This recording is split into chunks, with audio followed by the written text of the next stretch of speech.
5월 첫째 주 소그룹 성경 공부 온전한 마음으로 자원하라라는 제목으로 함께 은혜 나누기를 원합니다. 먼저 도입 질문입니다. 돈은 당신의 주인입니까? 당신의 노예입니까? 소그룹 원들과 함께 나눠봅시다. 도입 질문이 꽤 강합니다. 돈이 당신의 주인입니까? 노예입니까? 사실 돈은 인격이 없는 물질임에도 불구하고 주인, 노예라는 인격적인 표현을 쓰고 있습니다. 그만큼 돈이 우리의 삶에 굉장히 큰 영향을 끼치고 있다는 말일 텐데요. 이 어려운 질문 누가 먼저 답해 주시겠습니까? 네, 제가 먼저 답해 보겠습니다. 제가 예전에 이런 문장을 본 기억이 있습니다. 앞에 있는 도입을 위한 글과도 일맥상통하는 부분인데요. 돈을 다스리면 돈은 충직한 신하가 되고 돈을 섬기면 돈은 무자비한 폭군이 된다. 정말 마음에 와닿는 표현이라 생각됩니다. 제가 교육 사역을 하다 보면 이 두 경우의 분들을 모두 만나게 됩니다. 돈을 잘 다스리는 분들도 뵙고 또 안타깝게도 돈에 매여 사는 분들도 만납니다. 그런데 이 두 경우의 성도님들 중에 돈을 잘 다스리시면서 사시는 분들이 그 물질의 많고 적음을 떠나서 훨씬 더 평안한 삶을 살고 있다는 것을 알 수 있습니다. 그래서 바라기는 우리 영상순 예배에 참여하시는 모든 분들이 이렇게 돈을 잘 다스리며 살게 되시기를 축복합니다. 아멘. 그렇습니다. 이 돈은 돈의 주인이 주님이시기 때문에 우리가 주님을 잘 섬긴다고 한다면 이 돈을 우리의 충직한 신하가 되어줄 것입니다. 그래서 우리 장성진 목사님께서는 돈을 잘 다스리며 살고 계시는 거 맞으시죠? 네, 맞습니다. 그러나 물론 저도 연약한 인간인지라 아주 가끔 흔들릴 때가 있죠. 그렇지만 다스리면서 살려고 늘 기도하고 있습니다. 우리 김현성 목사님 어떠세요? 네, 저도 부족하지만 늘 다스리며 살려고 노력하고 있습니다. 저는 이 돈에 대해서, 특별히 재물에 대해서 이야기를 나눌 때는 신학자 찰스 라이리의 말이 떠오르는데요. 우리가 재물을 어떻게 사용하는가, 이것은 우리가 실제로 어떤 사람인지를 보여준다라고 말을 했거든요. 정말 그런 것 같습니다. 예수님께서도 내 보물이 있는 곳에 마음이 있다고 하셨기 때문에 내가 가진 물질을 지금 어떻게 쓰고 있나 늘 점검하며 살아가려고 노력을 합니다. 이것도 돈을 잘 다스리는 방법 중에 하나가 된다라고 생각을 하고 있습니다. 네, 참 좋은 접근입니다. 내가 가진 물질을 지금 어디에 쓰고 있는가, 그것이 결국 나 자신을 보여준다는 말씀, 저도 제 마음에 새기도록 하겠습니다. 그럼 오늘 말씀의 주인공 다윗의 경우 이 물질 사용은 어떠했을까요? 한번 살펴보도록 하겠습니다. 먼저 본문 질문 1번인데요. 제가 읽도록 하겠습니다. 다윗이 온 회중에게 이 성전은 누구의 것이라고 선언합니까? 성도가 이 선언을 날마다 새겨야 하는 이유는 무엇입니까? 우리 김현성 목사님 1절을 읽고 답해 주시길 바랍니다. 네, 1절을 읽겠습니다.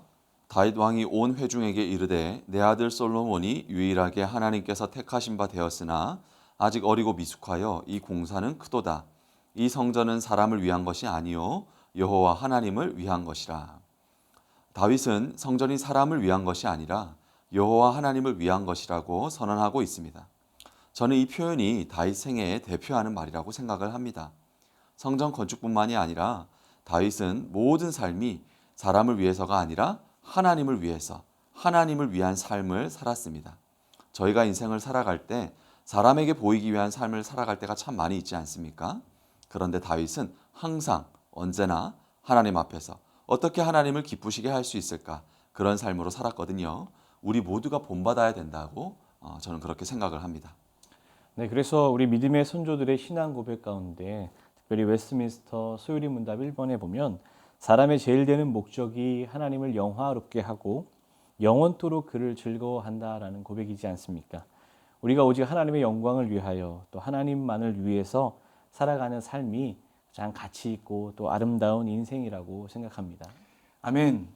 우리 모두도 다윗처럼 오직 하나님께만 영광이 되는 인생 우리 모두가 살아가게 되기를 간절한 마음으로 축복합니다. 그럼 이제 두 번째 질문으로 넘어가 보도록 하겠습니다. 제가 질문 읽겠습니다. 다윗이 가진 모든 것을 하나님께 드릴 수 있었던 이유는 무엇입니까? 이 구절을 통해 성도는 어떤 도전을 받아야 합니까? 우리 3절의 말씀 우리 장성진 목사님 읽고 답해 주시면 감사하겠습니다. 네, 3절입니다. 성전을 위하여 준비한 이 모든 것 외에도 내 마음이 내 하나님의 성전을 사모함으로 내가 사유한 금 은으로 내 하나님의 성전을 위하여 드렸노니. 이 3절 말씀 보니까 다윗이 하나님께 성전 건축을 준비한 것보다 자신의 것을 더 드릴 수 있는 그 이유를 하나님의 성전을 사모했기 때문이라고 고백합니다. 이 고백은 단순히 이제 눈에 보이는 성전을 사모했다라는 말이기보다는 궁극적으로 그 성전 안에 계신 하나님을 너무나도 사모했다라는 다윗의 고백일 것입니다. 네, 그렇다면 김현성 목사님, 이 장성진 목사님의 답변에 목사님은 어떤 도전이 되십니까? 저는 장성진 목사님의 답변을 들으면서 그 결혼하신 분들의 연애에 대해서 생각해 보게 되었습니다. 연애 시절 남자가 그 여자의 마음을 얻기 위해서 굉장히 많은 노력을 기울이고 또 모든 것을 줄 것처럼 그렇게 사랑하지 않습니까? 저도 연애 시절에 그랬었습니다. 저희는 연애할 때 아내는 미국에서 대학원 공부를 하고 있었거든요. 또 그 공부를 하는 기간 동안 이런저런 사정으로 한국에 단 한 번도 들어오지 않았습니다. 지금처럼 스마트폰이 없을 때여서 메일로 연락을 주고받고 시간을 정해서 화상통화로 대화를 할 수 있었는데 아내를 사랑하니까 2년, 3년 아내를 기다리는 과정이 하나도 힘들지 않고 즐겁고 행복하고 건강하게 돌아오기만을 손꼽아 기다렸었던 그런 경험이 있거든요. 이처럼 신랑 되시는 주님을 신부인 우리가 정말 사랑하고 사모하면 생각만 해도 좋고 내가 가진 전부를 드려도 아깝지 않지 않겠습니까? 마치 다윗이 그러했던 것처럼 말이죠. 네, 우리 김현성 목사님의 짧고 강한 또 러브 스토리 잘 들었습니다. 정말 그렇습니다. 우리가 진짜 사랑하게 되면 우리가 가진 것을 다 주고 싶어 하지요. 그렇기에 우리가 어제보다 오늘, 오늘보다 내일 더 주님을 사랑하게 되기를 간절히 소망합니다. 이제 3번의 질문입니다. 다윗의 권고를 들은 백성은 어떻게 화답합니까? 하나님께 드릴 때에 가장 중요한 성도의 자세는 무엇입니까? 우리 9절의 말씀 이번에도 우리 김현서 목사님 한번 읽고 답해 주십시오. 네, 9절입니다. 백성들은 자원하여 드렸으므로 기뻐하였으니 곧 그들이 성심으로 여호와께 자원하여 드렸으므로 다윗 왕도 심히 기뻐하니라. 다윗의 공고를 받은 백성들은 자원하는 마음으로 즐거이 드렸다 이렇게 말하고 있습니다. 히브리어 원문을 살펴보니까 자원하여 드리다라는 표현과 즐거이 드리다라는 표현이 동일한 단어로 표현이 되고 있습니다. 히브리어로 나다브라는 동사를 동일하게 사용하고 있거든요.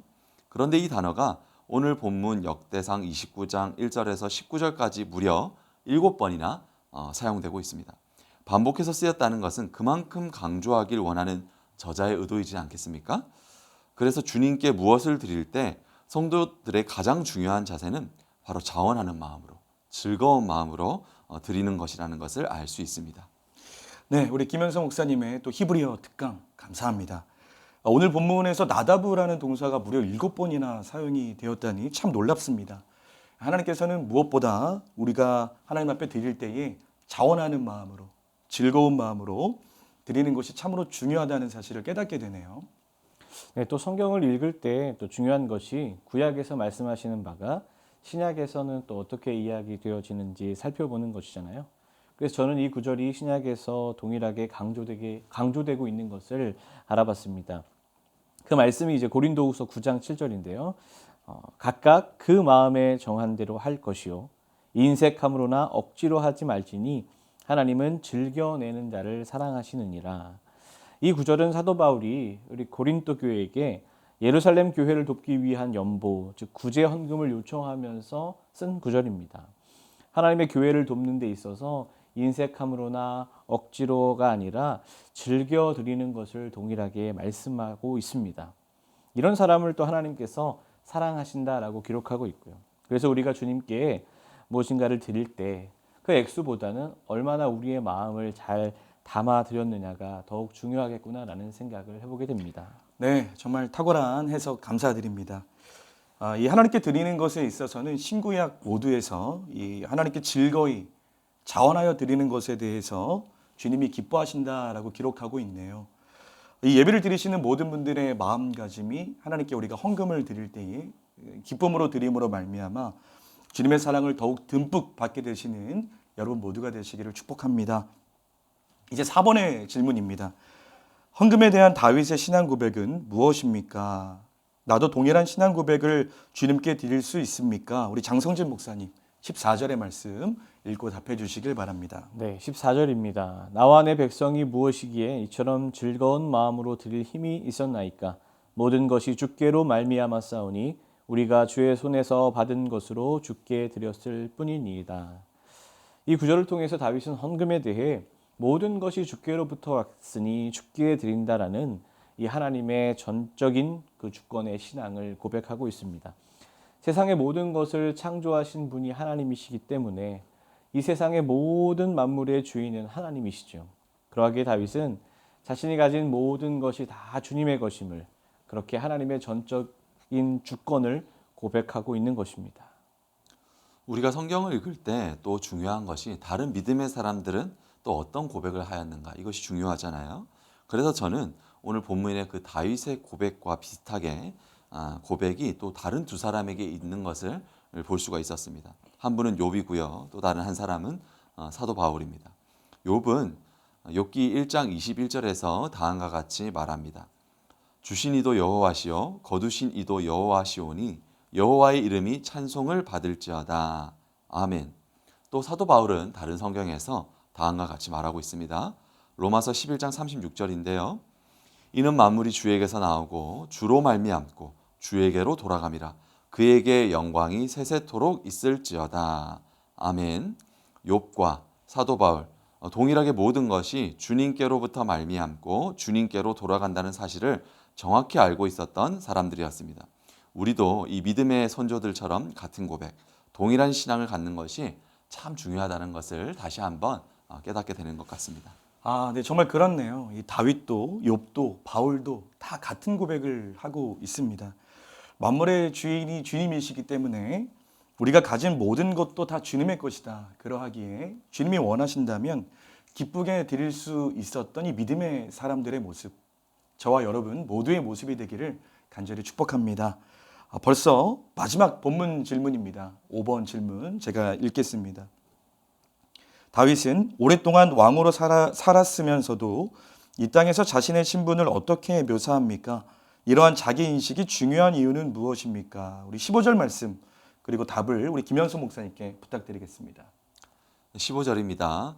우리는 우리 조상들과 같이 주님 앞에서 이방 나그네와 거류민들이라 세상에 있는 날이 그림자 같아서 희망이 없나이다. 다윗은 이 땅에서 자신의 신분을 주님 앞에서 이방 나그네와 거류민들이라고 고백합니다. 오늘날로 말하면 외국인이요 이주민으로 살고 있음을 말하는 것이죠. 이런 자기인식은 이 세상이 마치 그림자와 같아서 궁극적인 희망이 없음을 알게 해줍니다. 그렇기 때문에 다윗은 이 세상에서 아무리 많은 부귀와 권세를 가졌다 할지라도 그것에 마음을 빼앗기지 않았습니다. 결국 가야 할 곳, 영원한 세계를 바라봤던 다윗의 믿음과 가치관을 우리가 볼 수가 있습니다. 네, 또 저는 이 질문을 통해서 우리의 모두의 직업은 다를 수 있어도 정체성은 하나이겠구나라는 생각이 들었습니다. 우리는 각자에게 주신 그 은사와 재능을 통해서 다양한 직업을 갖고 살아갑니다. 그런데 한 가지 공통된 정체성이 있는데 그것은 우리 모두가 이 땅을 사는 나그네요, 또 외국인이라는 정체성입니다. 우리 모두가 범하는 실수 중에 하나가 이 땅에서 영원할 것처럼 아니면 이 땅에서의 삶이 그렇게 다인 것처럼 살아가지 않습니까? 그런데 방금 김현성 목사님의 말씀처럼 나그네요, 또 외국인은 잠깐 머물며 살기 때문에 잠시 머무는 그곳에서 너무 많은 것들을 누리려고 하지 않습니다. 그렇기 때문에 저희 모두도 많은 것을 누리기보다는 많은 것을 하나님께 드리고 또 베풀면서 살아야겠구나라는 생각을 해봅니다. 네, 두 분의 말씀 참 감사합니다. 오늘 본문 마지막 질문을 통해서 영혼을 더욱 사모하는 마음이 생깁니다. 우리가 결국 가야 할 본향에 간다면 오늘 우리가 살펴본 위대한 고백을 한 다윗 왕 만나볼 수 있지 않겠습니까? 여러분 고 이민아 목사님 혹시 기억나시나요? 그분이 마지막으로 남기고 간 책의 제목이 땅에서 하늘처럼이라는 책입니다. 우리가 이 땅의 땅을 밟고 살아가지만 하늘나라의 소망을 가지고 하늘나라를 사는 것처럼 살아가라라는 말이지요. 이렇게 하나님 나라의 가치를 추구하며 살아가는 저와 여러분 모두가 되기를 간절한 마음으로 소망합니다. 자, 그럼 이제 적용 질문 1번입니다. 기쁜 마음으로 자원하여 주의 몸된 교회를 섬기고 있습니까? 아니면 지친 마음으로 억지로 섬기고 있습니까? 우리 장성진 목사님 어떠십니까? 네, 교회를 섬길 때 지속적으로 기쁜 마음으로 섬긴다라는 것이 쉬운 일은 아닙니다. 하지만 오늘 다윗의 마음을 닮을 수 있다면 주님의 몸된 교회를 기쁨으로 또 지속적으로 섬길 수 있을 거라는 생각을 해봅니다. 그 마음이 바로 하나님을 사랑하는 마음이겠죠. 다윗은 하나님을 사모하는 그 마음으로 성전을 짓고 싶어 했습니다. 우리도 날마다 하나님을 사랑하는 마음으로 또 그렇게 아침마다 밤마다 고백한다면 기쁨으로 그 섬김을 감당할 수 있으리라 믿습니다. 아멘. 그래서 주님께서는 에베소 교회를 향하여서 처음 사랑을 회복하라라고 말씀하셨던 것이 기억이 나네요. 우리는 주님을 향한 사랑이 없이는 사실 아무것도 할 수 없는 존재입니다. 그러기에 오늘 이 시간 잠깐 주님을 향한 처음 사랑을 점검하시고 그 사랑이 더욱더 커져가시는 여러분 모두가 되시기를 진심으로 축복드립니다. 우리 적용 질문 2번을 김영선 목사님께서 우리 읽고 답해 주시면 감사하겠습니다. 네, 적용 질문 2번입니다. 나의 모든 소유가 하나님의 것임을 인정합니까? 주님이 주신 물질을 하나님 나라를 위해 선하고 아름답게 사용하고 있는지 점검해 봅시다. 지금 우리가 가지고 있는 이 모든 것들이 다 하나님께로부터 왔음을 인정합니다. 아마 이 영상으로 함께 예배를 드리고 계신 분들이시라면 저와 같은 마음일 줄로 믿습니다. 그래서 저희는 이것을 마음으로만 고백하는 것이 아니라 11조를 통해서 그 마음을 표현하게 됩니다. 10개는 다 주님이 주신 것인데 그 중에 하나를 드리며 그 모든 것을 주님께 감사드리는 것이죠. 저는 11조뿐만이 아니라 자신이 가진 것에서 더 좋은 것을 주님 나라를 위해서 드리고 싶어 했던 다윗을 더욱 닮고 싶습니다. 하나님은 참으로 자비로우셔서 주님 나라를 위해 내가 가진 것을 기쁨으로 더욱 드릴 때 내 삶에 필요한 모든 것을 차고 넘치게 해주시는 분이심을 믿습니다. 네, 저는 이 김현성 목사님의 고백이 실제로도 우리 교회에서 일어나고 있어서 참 은혜가 되더라고요. 다니엘 기도회 때 그 하나님의 나라를 위해서 또 도움을 필요로 하는 많은 분들을 돕고자 이 사랑의 헌금을 기쁨으로 내시는 분들이 참 많으셨습니다. 이 일을 통해서 하나님께서 얼마나 기뻐하실까, 또 기쁨으로 드리는 분들을 하나님께서 얼마나 더 세밀하게 돌보실까 하는 그런 기대의 마음들이 참 컸습니다. 네, 맞습니다. 그래서 저는 이 원리를 재정이 배가 되는 선순환의 원리다라고 정의하고 싶습니다. 하나님께서는 하나님 나라를 위해서 아낌없이 드리는 자들에게 더 많은 것을 맡기고 싶어 하십니다. 왜 그렇습니까?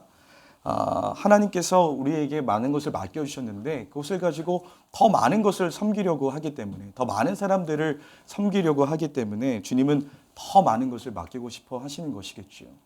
오늘 우리가 공부한 이 내용을 통하여서 다윗처럼 정말 하나님께서 우리에게 모든 것을 믿고 맡길 수 있는 그런 주님의 선한 청지기가 되는 우리 모두가 되기를 간절한 마음으로 소망합니다.